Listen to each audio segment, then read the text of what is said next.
Yep, excited for this matchup. Two top teams in the country getting ready to play. Thank goodness it's at our place. We get to come home and play. Night game, should be an electric atmosphere. It is every time we play them. They've got a tremendous team. Josh has done an unbelievable job with this team. They're playing at a high level. Just got through watching a bunch of their special teams, and I always say you can tell the character of a team and how good a team is, how hard they play by their special teams, and they play really hard. Defense, offense. I think they're top in the conference, maybe top 3, top 2 in almost every category on offense and defense. Which, as you know, that was what we faced last week. They were pretty high in both, but this team is playing defense at an extremely high level, and they have an extremely explosive offense and extremely physical offense. So it's a great test. Nico's playing really well in terms of athleticism, and he's got a great arm talent. And as you sit down and watch games, you start to realize how good this team is and how well they've played.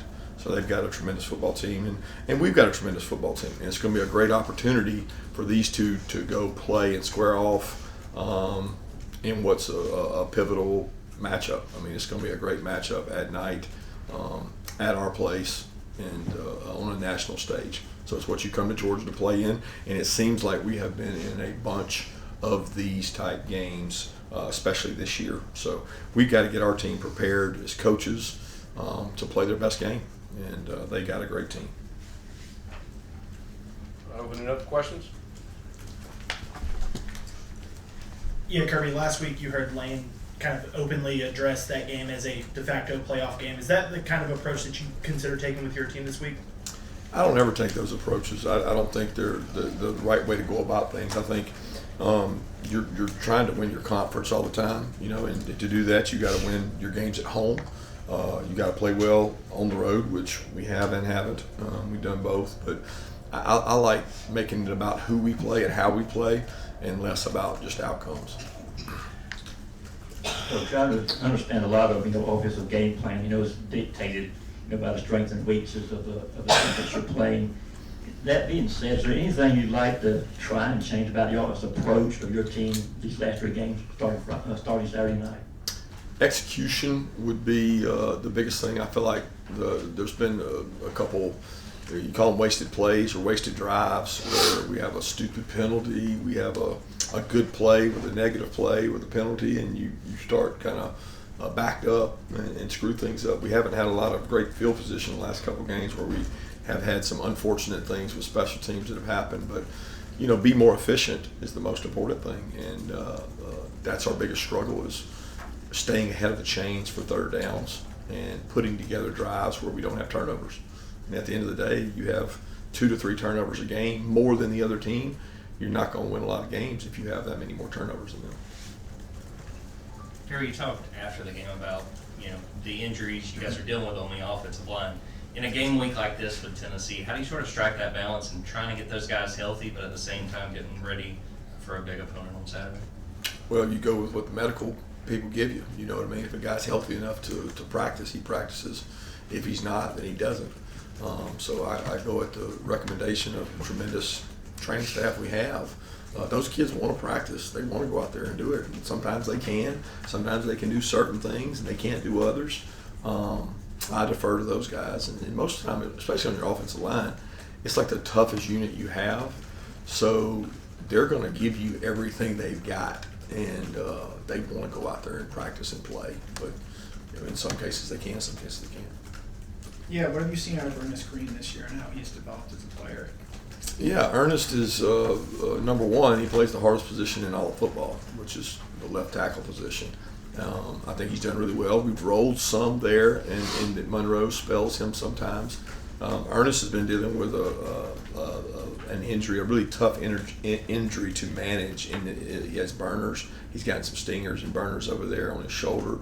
So even he last week was limited in how much reps he could get in practice. So for him, he's frustrated because right now he's trying to improve and get better, and sometimes you can't do that when you can't practice every single day and you can't go out there and maybe bang and compete like you want to. But for a guy that's played left tackle for really 2 years in major college football, and he's been part of an offensive line that has done a great job protecting the quarterback over the course of 2 years. Coach, over here, how much similarity do you see between what Ole Miss and Tennessee does on offense in consecutive weeks, specifically at the quarterback position? Not real similar. 2 different offenses. Kirby, having a chance to go back and watch the film from Ole Miss, can you give us an assessment of how you feel your offensive line performed? Yeah, I think there's a lot of plays where we blocked really talented, good players, and we were able to run the ball at times effectively against a really talented defense.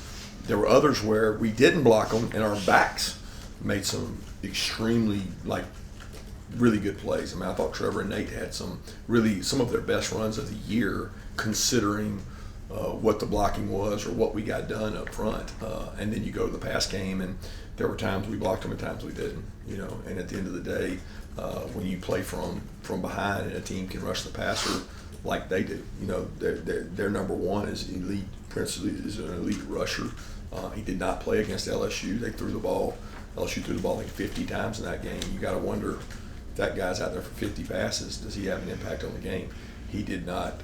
He had an impact on our game for sure, and he does a really good job. But our guys I'm completely confident in our offensive line. I think our offensive line it's got a good offensive line. We can't put them in a harm's way. And when you play on the road, guys, there's not a guy in this room that's lined up at left tackle with 80,000 people screaming at the top of their lungs, and he knows it's a pass.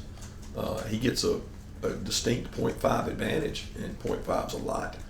Trust me, I know from coaching this league, it's hard to do. You got to find ways to help people. You got to be able to run the ball to slow it down, and you got to help them out some.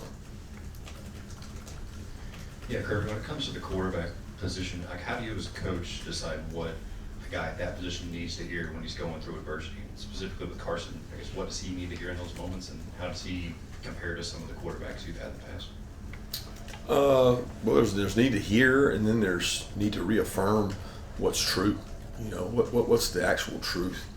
Because we don't deal in narratives and themes and what people say and social media fodder and what you guys think. We deal in truths, and the truth is what we usually say. Tell them, that's a good decision, that's a poor decision, that's a good drop, that's a bad drop.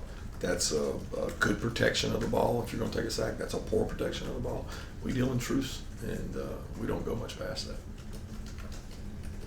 Obviously, speaking of truths, passing the ball and turnovers and run game have all been issues with the offense lately. Is there an option that you have at quarterback, whether there's somebody that's could be more of a running threat, or would you consider, or have y'all considered, like a change either temporarily in game? Absolutely not. We got the quarterback we've got who's completely competent, capable, and understanding of our system that gives us the best chance to win. Kirby, from a big picture perspective, not just the Ole Miss game, but what are the main reasons you think the offense hasn't been as productive this season? Well, we played really good defenses. So you guys will look at a stat sheet and you'll say, where do they rank? And I'll say, well, against who? Because relative to who we've played some really good teams. But I would be remiss if I would say that we're happy with where we are. We're not happy with where we are. We've played some really, really, really, really good defenses, I think, this year, more than most people in terms of their schedule. And when you look at the SEC games, the ones that matter the most, SEC versus SEC, and you look at all those, it's not as glaring as a difference because there's some really good defenses in our league in terms of what you play against. But we want to be more productive. We want to be able to throw the ball vertical down the field. We want to be able to shoot and play action. Play action set up off of your backs and off of your ability to run the ball. In some games, we have been able to run the ball better than others. In some games, we've been able to drop back pass better than others. But regardless of those two things, you must protect the ball. And we have not done that. And that's the key to the drill. If you don't turn the ball over, guys, you're going to have a chance to win. And then the flip side of that is you got to get turnovers. So where are our strip outs? Where are our rip outs? Where are our takeaways, I would say? Because to win turnover margin, it's a two-way street. It's not just a one-way street. Coach, Coach, last week, Colby Young's accuser recanted her story. What is the situation we have now as far as it being a member of the football team? The legal process has got to play itself out. Look, we want to support Colby where we can. We continue to provide him with access to our facilities and the support resources we have, whether that's ranking, the training room, mental health, the weight room.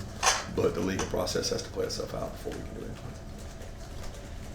Kirby, there's a video on social media of JPop seemingly celebrating with some Ole Miss fans on the field after the game. Just wanted to see if you had seen that and what your reaction to it was. Yeah, what an idiot. I mean, just stupid. I didn't see it till today, but he's embarrassed about it. He's upset about it. That's obviously a childhood friend of his.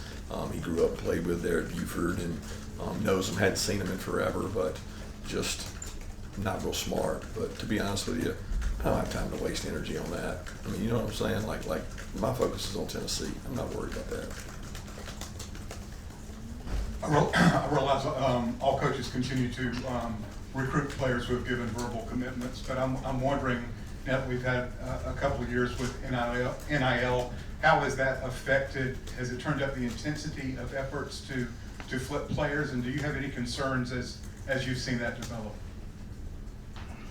I don't understand what you're asking. You're saying worry about our commitments or worry about other people's commitments? What are we talking about? Just in general, the process of how NIL affects, are you concerned about bidding wars develop? And I've been worried about people committed to us before NIL. You know what I'm saying? Like there's no commitment that is done until it's signed. You know what I mean? And now, even when they're signed, they're not done. So like that. I don't know that if you're trying to make it about NIL causes this. I can't say that because it was that way before NIL. You know, Kirby, Tennessee's got one of the top pass rushes in the country. What stands out to you about the way they get after the quarterback and how effective they are? They're extremely disruptive with 4 people. They don't have to add in. They do pressure and they pressure well, but they don't have to. They get after people with 4 guys rushing. They 2 platoon, play a lot of guys. They got elite rushers on the edge, which we all know about. But nobody talks about how hard they play internally. I think Coach Garner's done a tremendous job with the physicality they play with across the board on the defensive line is tremendous, and they play really hard.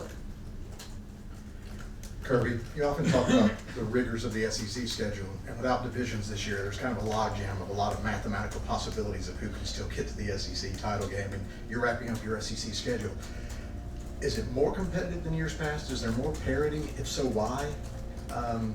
Just your thoughts on that. Yeah, I think the statistics say there's more parity. But, just looking at the sheer differentials in games, looking at the matchups, looking at the number of teams that are still in it.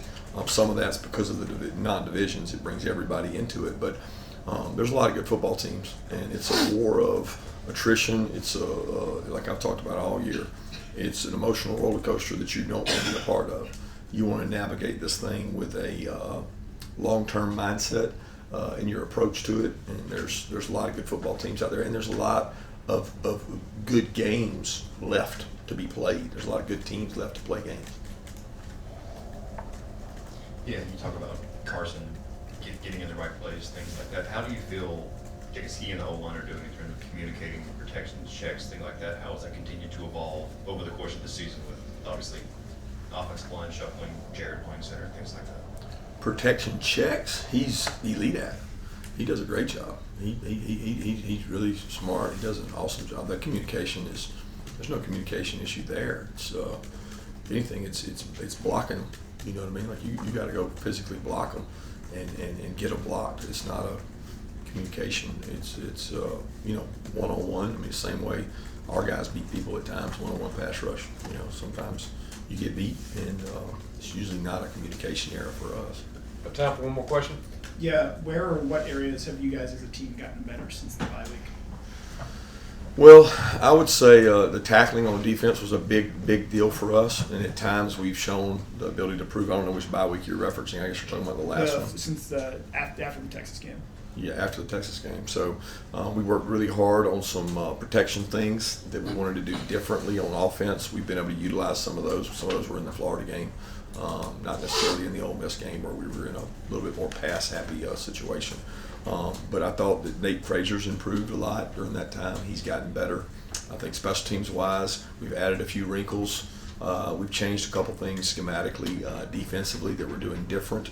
So the improvement is not seen sometimes in 2 games. It's seen over a course of time, and it's a continuum, right? It's not like we're saying, okay, it's this jump. It's like every practice we have since the bye week, we've had, I don't know, not 14, but 14 days. We've had a lot of practices where the improvement for us is these younger players that have got more reps and continue to get better. Unfortunately, sometimes they don't get to play because the games we've been in have been a lot tighter. Thanks.